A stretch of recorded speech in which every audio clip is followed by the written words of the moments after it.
Hello there, all you movie lovers out there. So this weekend I actually saw Transformers Rise of the Beast, which actually is a sequel prequel sort of deal. It is a prequel to the 2007 Transformers movie, along with being a sequel to the Bumblebee movie. But alone, knowing that the Maximals were going to be in this movie, introduction to the Beast Wars, of course, that alone was enough to get my attention to go see this movie. But basically, in a nutshell, this movie is about the Autobots, Optimus Prime, and the Maximals going off to stop the bad guys from getting the thing that they both need. That's basically the most I can give you because this is going to be a spoiler-free review. The Transformers franchise, well, the live-action Transformers franchise, has been going on since 2007, of course. The first 5 films were directed by Michael Bay, and they've really been hit or miss. Well, I guess you could say more miss than hit, because after that 2007 movie, they really didn't do well after that. I mean, the 2007 movie was big, hype, exciting, really great movie, really great introduction to Transformers. And then all of a sudden after that, we're just like down this line and nose diving down, especially the ones with Mark Wahlberg, I'll say that much. And of course, after, Michael Bay left the Transformers franchise after The Last Knight, we got Bumblebee, with new directors and a new writer. And then, of course, Transformers went right back up again. So going into this movie, I was really excited, really pumped, because we're finally getting the Maximals, we're finally getting the Beast Wars saga, we're finally getting Unicron introduced. Well, I guess technically Unicron was introduced in The Last Knight, so this is kind of a reboot. So basically, I was very excited. But also, in the back of my mind, I had a lingering thought in there. And basically, that thought was, please don't be a fluke. Please don't be a fluke. I will say this, that when I finished seeing the movie, it did not live up to the success that Bumblebee had. This movie had its fair share of problems, like most Transformers movies do. However, I will say that also, it did keep me excited and entertained and anxious for more. So we'll start with the good first. This movie actually takes place a few years after Bumblebee, so we have fresh new characters. The 2 stars of the movie are, well, human stars of the movie are Noah Diaz and Eleanor Wallace, played by Anthony Ramos and Dominique Fishback, and they actually do a very good job here. That's probably the one thing that these live-action Transformers movies have over the animated ones. I mean, we get that real human interaction with the Transformers. So, I mean, there's relationships being built. I mean, don't get me wrong, the animated flicks actually do have humans in them here and there, but they're kind of just there in the background. Usually the focus is all on the Transformers themselves in the animated flicks. So that's one thing the live-action Transformers movies have, and that's the interaction between the humans and the robots. And this movie actually does it very, very well. Remember, this movie actually takes place long before we even meet Sam Witwicky. So, I mean,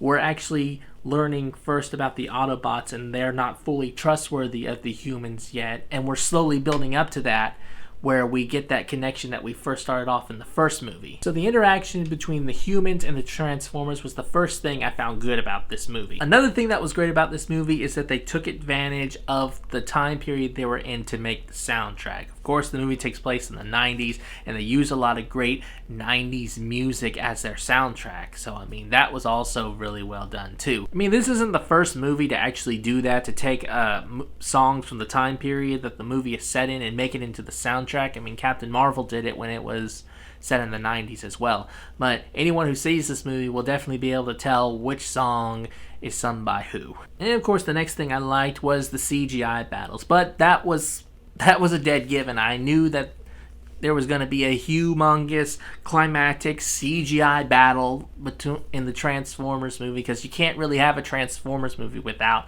that. I will say, though, I really did like the middle fight in the museum more than I did actually like the climactic battle. So, I mean, there was reasons why, and I'll get to that in a minute. The one thing that really stood out to me most was the villain. This was one of those movies where the villain was like the main thing to watch in this movie. The villain in this movie was Scourge, and that he played great. He was a great part of this film.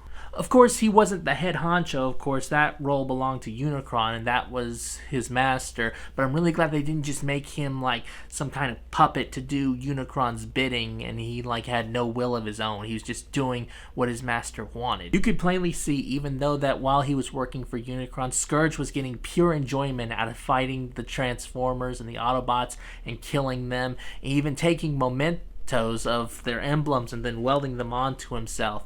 Definitely Scourge is probably number 2 when it comes to villains in the Transformers film series. Well, the live-action Transformers film series, right under Megatron. Though I don't think any villain in the Transformers saga now or in the future is ever going to top Megatron, because he's Megatron.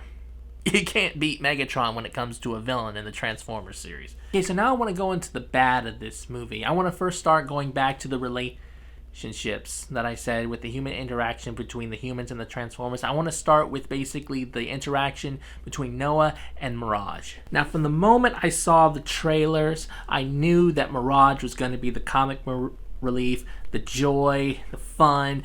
He was going to be the funny character. Of course, he's played by Pete Davidson too as well.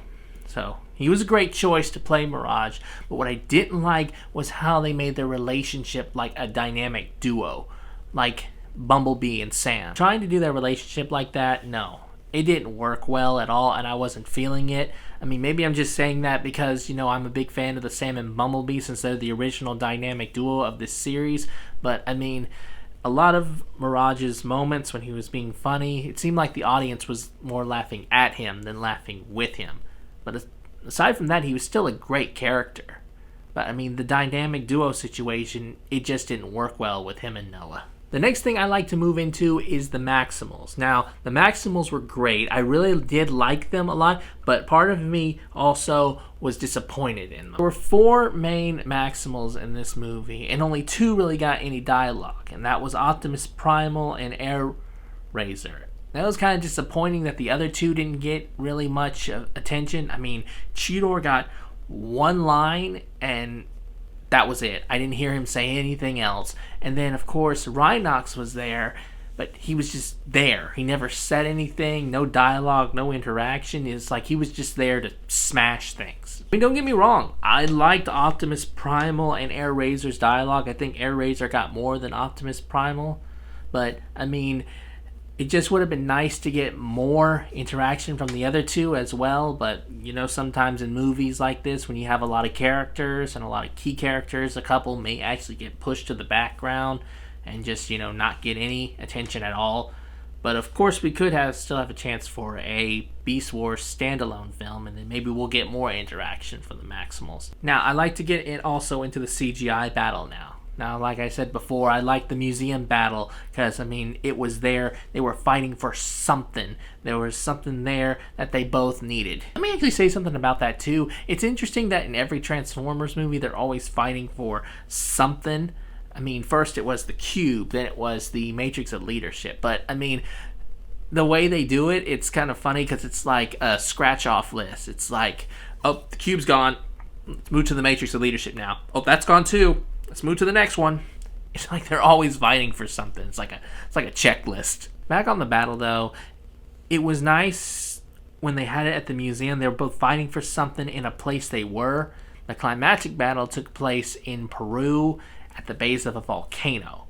I'm guessing because volcanoes are awesome. This climactic battle, though, was a lot better than the last few Transformers movies. I mean, the last few Transformers movies just were shit shows like, what the hell is going on? And even so, this final battle was still a mess. It was like, oh, we're gonna go fight for our lives. Go fight off all these deities from Unicron. And while we're doing that, and while we're dying over here, almost about to fight to the death, the humans are gonna go save us. I mean, with the way things played out, it was just pretty obvious what was going on and what was gonna happen and how it was gonna happen. I mean, it even tried to tug on your heartstrings a little bit when it didn't need to. And don't get me wrong, this movie actually did have some of those heartstring tug moments. I mean, one time with the Autobots and one time with the Maximals, but it didn't need to put that in the middle of the final battle when it didn't need to be. I don't know why they did that. I mean, maybe it was just like a way to fit in to just try to make it like dramatic to the screenwriters, but I mean, it just really didn't need to be there. Overall, I'm going to give this movie a C-. This movie was good, but, I mean, it's still, like, missing something that actually could have made it better. I don't know what it was missing. I mean, it had a lot of great elements there, but there was just something about it that it just didn't fit in right. and it could have been a lot better. Though it seems Transformers has been having that problem a lot, I mean, it just seems like they just can't get over that ledge that could take this series from, you know, good to over the top. Alright, so if you saw Transformers Rise of the Beast, please comment down below what you thought of the movie. And also, if you like my videos, please like and subscribe. This is John Berg, your average movie lover, signing off.